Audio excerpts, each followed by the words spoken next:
Belong students, welcome to CBKYS। आज हम लोग इस वीडियो में profit and loss prior to incorporation का एक क्वेश्चन डिस्कस करेंगे। मगर क्वेश्चन में जाने से पहले जो लोग फर्स्ट टाइम व्यूअर हैं उनसे एक बात कहना चाहेंगे कि प्ले लिस्ट में सेमेस्टर 3 के बहुत सारे क्वेश्चन डिस्कस करके दिए हुए हैं, जैसे रिटायरमेंट का क्वेश्चन, एडमिशन का question, conversion of partnership, departmental investment के क्वेश्चन डिस्कस करके प्ले लिस्ट में दिए जा चुके हैं। आप लोग चाहें तो उन क्वेश्चन को जाकर भी प्रैक्टिस कर सकते हैं। उसके साथ ही साथ पेपर पैटर्न को समझने के लिए कि कौन सा क्वेश्चन कितने मार्क्स का किस तरीके से एग्ज़ाम में आता है, उसके लिए हमने 2018 का पेपर पैटर्न डिस्कस करके भी प्लेलिस्ट में दे दिया है। जो लोग इस पैटर्न को नहीं देखे हैं वो लोग जाकर ज़रूर देख लें।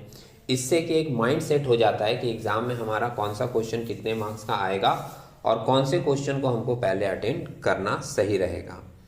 अभी हम लोग देख लेते हैं इसी 2018 का एक क्वेश्चन जो आपका प्रायर टू इनकॉर्पोरेशन से रिलेटेड है। ये क्वेश्चन अभी हम लोग सॉल्व करेंगे। पहले सम्स को पढ़कर अच्छे से समझ लें, उसके बाद फिर हम लोग सॉल्यूशन में देखेंगे कि किस तरीके से इन चीज़ों को पुट किया गया है। सराउंडिंग में आपको कुछ नॉइज भी मिल सकती है, हम लोग उसको अवॉइड करते हुए चलेंगे।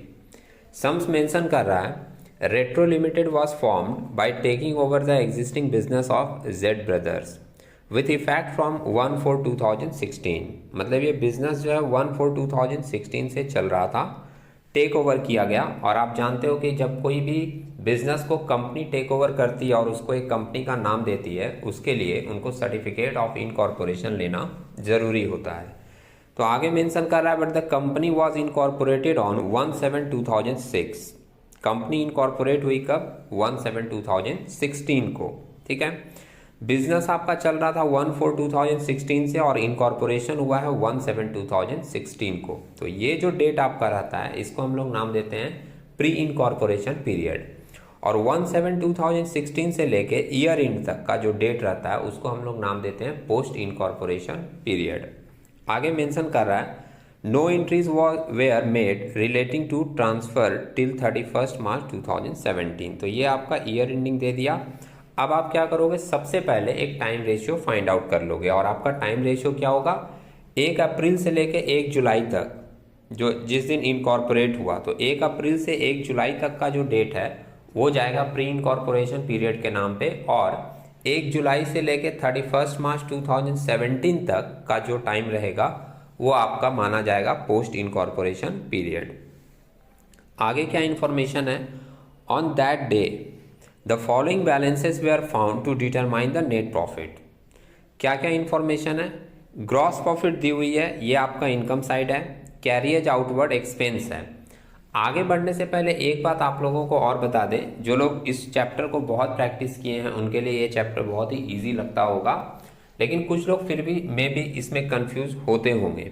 बहुत सिंपल सा कैलकुलेशन है कि इनकम अपने को ले लेना है और इनकम में से जितने भी एक्सपेंस हैं उसको माइनस करके अपने को प्री इनकॉर्पोरेशन और पोस्ट इनकॉर्पोरेशन दोनों का प्रॉफिट अलग अलग निकाल देना है। लेकिन ये अलग अलग करने के लिए हम लोगों की कैलकुलेशन स्टार्टिंग से ही अलग अलग होती है। मतलब कि जितने भी एक्सपेंसेस दिए हुए रहेंगे वो हम लोग प्री और पोस्ट में स्टार्टिंग से ही डिस्ट्रीब्यूट करते जाएंगे, जिसके लिए कुछ रूल्स हैं। 4 स्टेप है, सिंपल सा 4 स्टेप में पहली बात जो ध्यान में रखनी पड़ती है वो ये है कि जितने भी वेरिएबल एक्सपेंसेस होंगे वो सेल्स के रेशियो में बांटे जाएंगे। जितने भी फिक्स एक्सपेंस होंगे वो टाइम के रेशियो में बांटे जाएंगे। कुछ स्पेसिफाइड एक्सपेंस ऐसे होते हैं जो स्पेशली कंपनी से रिलेटेड होते हैं, तो वो सारे एक्सपेंस हम लोग कंपनी से रिलेटेड हैं इसलिए पोस्ट में दिखा देते हैं, क्योंकि इनकॉर्पोरेशन होने के बाद ही कंपनी का नाम बनता है। तो जितने भी कंपनी से रिलेटेड स्पेशली होंगे खर्चे वो हम लोग पोस्ट में दिखा देंगे। और अगर पार्टनरशिप बिजनेस या सोल प्रोप्राइटरशिप बिजनेस से रिलेटेड कोई खर्च आपको दिखे तो आप प्री इनकॉर्पोरेशन वाले पार्ट में शो कर देंगे। ये सिंपल 4 बातें अगर ध्यान में रखेंगे तो आपकी कैलकुलेशन बहुत ज़्यादा डिफिकल्ट नहीं होगी। तो कैरियज आउटवर्ड हमारा वेरिएबल एक्सपेंस होता है, सेल्स के ऊपर होता है, इसलिए इसको हम लोग सेल्स रेशियो में बांट देंगे। ट्रैवलर कमीशन भी सेम हमारा सेलिंग से रिलेटेड खर्चा है, तो इसको भी हम लोग सेल्स रेशियो में बांट देंगे। इसके बाद दिया office expenses. Office expenses, rent, ये दोनों हमारा फिक्स खर्चे होते हैं। तो जो फिक्स एक्सपेंस है उसको हम लोग किस रेशियो में बोले बांटने? टाइम रेशियो में डिस्ट्रीब्यूट कर देंगे। इसके बाद डायरेक्टर फीस है, तो डायरेक्टर्स जो होते हैं वो स्पेशली कंपनी के होते हैं, इसलिए हम लोग डायरेक्टर फीस किस में दिखा देंगे? स्पेशली पोस्ट वाले पार्ट में दिखा देंगे। डेप्रिसिएशन ऑन फिक्स एसेट्स भी आपका टाइम रेशियो में जाएगा। डिवेंचर इंटरेस्ट आपका पोस्ट में चला जाएगा, क्योंकि डिवेंचर कंपनी के द्वारा ही इशू किया जाता है। इसके बाद ऑडिट फीस है। ऑडिट फीस के बारे में दो बातें हैं, ये ध्यान रखिएगा आप लोग। ऑडिट जो है वो कंपनी के लिए कंपलसरी होता है, मैंडेटरी। इसलिए अगर मान लीजिए सम्स में मेंशन कर दिया कि ऑडिट जो है वो स्पेशली कंपनी का करवाया गया है, तो हम लोग इस ऑडिट फीस को भी स्पेशली पोस्ट इनकॉर्पोरेशन पीरियड में ही दिखा देंगे। और अगर मान लीजिए ऐसी कोई बातें लिखी हुई नहीं है कि स्पेशली कंपनी का ही करवाया गया है ऑडिट, तो फिर आप इसको टाइम रेशियो में बांट सकते हो।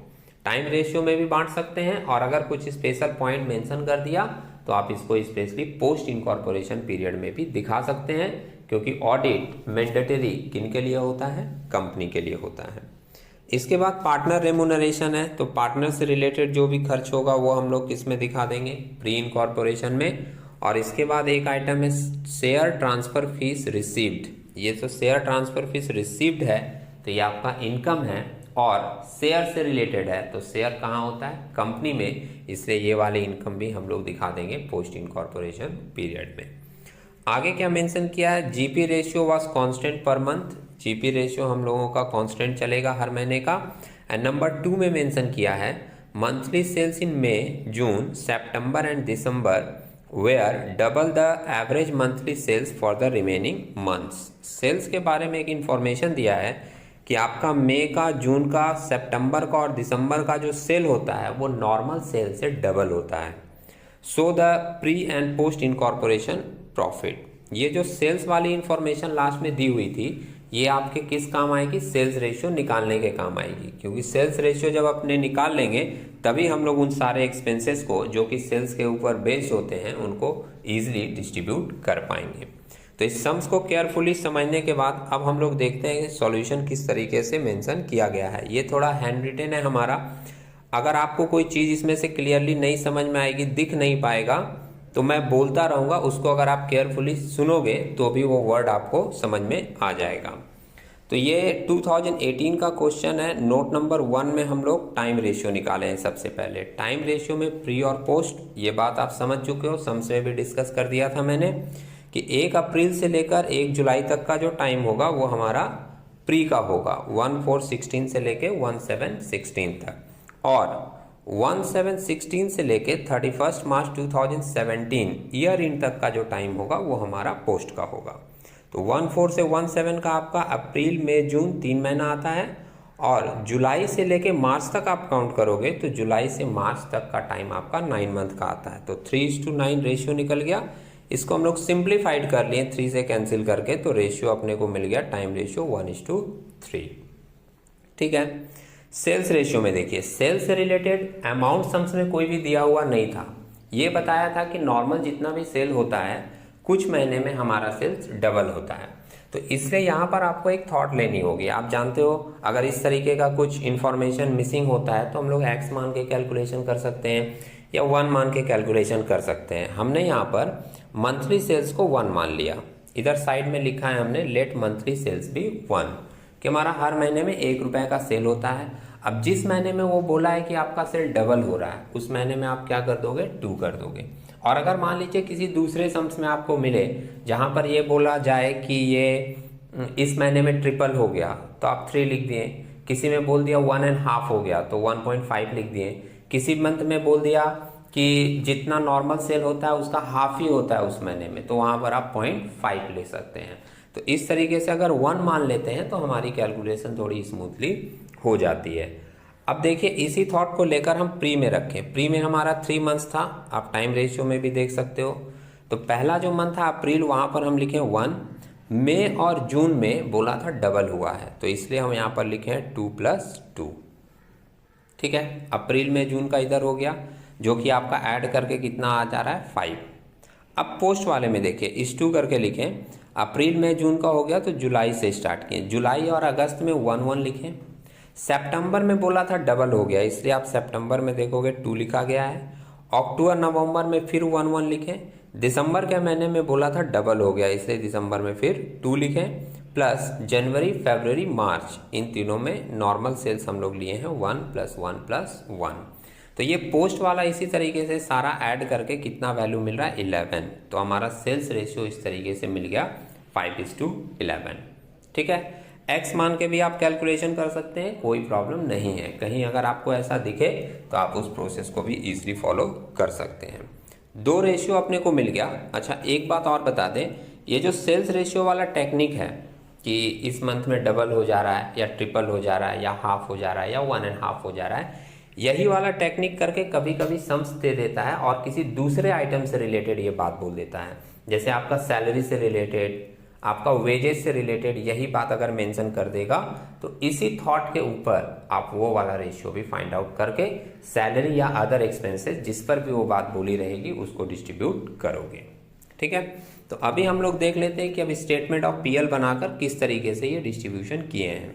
तो statement of profit and loss of retro limited for the year ended 31 March 2017। Format आप देख रहे हो, सीरियल नंबर है, पार्टिकुलर्स, टोटल वैल्यू भी लेंगे, बेसिस ऑफ अपॉर्चनमेंट किस बेसिस में बांटेंगे, और फिर प्री इनकॉर्पोरेशन पीरियड लिखे हैं और पोस्ट इनकॉर्पोरेशन पीरियड लिखे हैं। शॉर्ट में लिखा हुआ है, आपको अगर नहीं समझ में आ रहा होगा वर्ड तो आप लिख लीजिए, मैं बता दे रहा हूँ।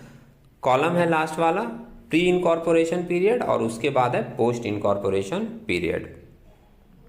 तो फर्स्ट जो लाइन मेंशन की है उसमें हम लोग लिए हैं gross profit. Actually statement of PL company का अब इस तरीके से बनता है।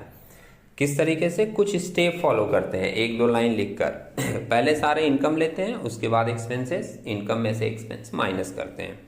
तो फर्स्ट आइटम ले लिए ग्रॉस प्रॉफिट का, सम्स में ग्रॉस प्रॉफिट दिया हुआ था 96,000 और प्रॉफिट जो होता है वो हमारे सेल्स से रिलेटेड होता है, इसलिए इसको सेल्स रेशियो 5:11 में बांट दिए। और रेशियो में बांटना आप जानते हैं, 96,000 इंटू 5/16 लेंगे तो आ जाएगा हमारा प्री का, और 96,000 इंटू 11/16 लेंगे तो हम लोगों का आ जाएगा पोस्ट का। दिखा दिए यहाँ 66,000।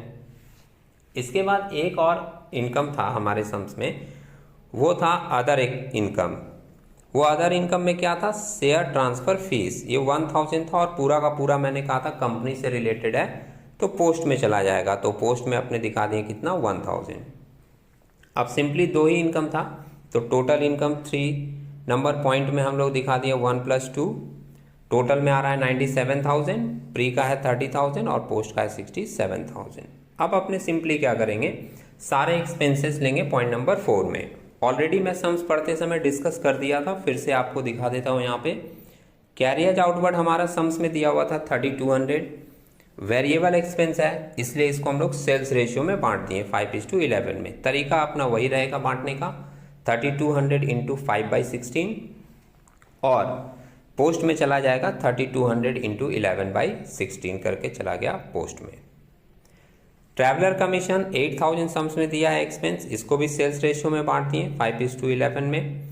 ऑफिस एक्सपेंसेस और रेंट एंड रेट्स ये दोनों फिक्स एक्सपेंस हैं, इसलिए ये किस में बढ़ गए, टाइम रेशियो में। टाइम रेशियो अपने यहाँ निकाल लिए थे 1:3 में।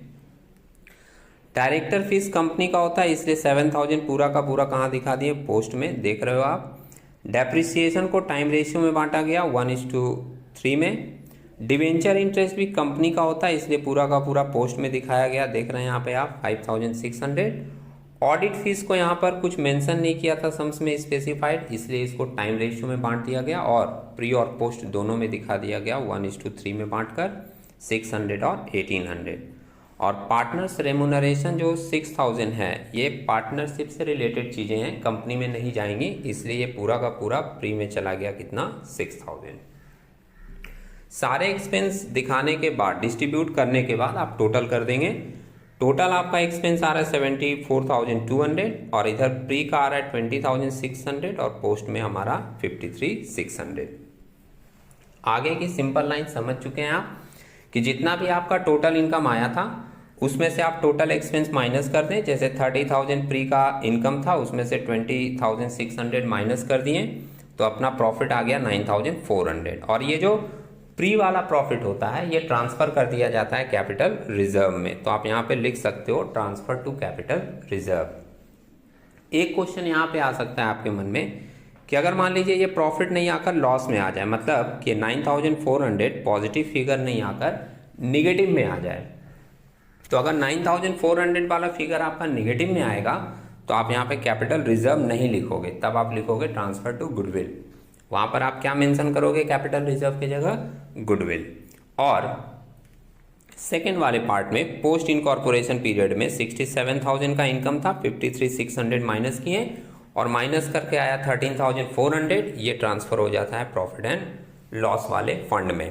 और अगर मान लीजिए आपका पोस्ट वाले में निगेटिव फिगर भी आ जाए तो भी वो आप ट्रांसफर करोगे कहाँ? प्रॉफिट एंड लॉस में।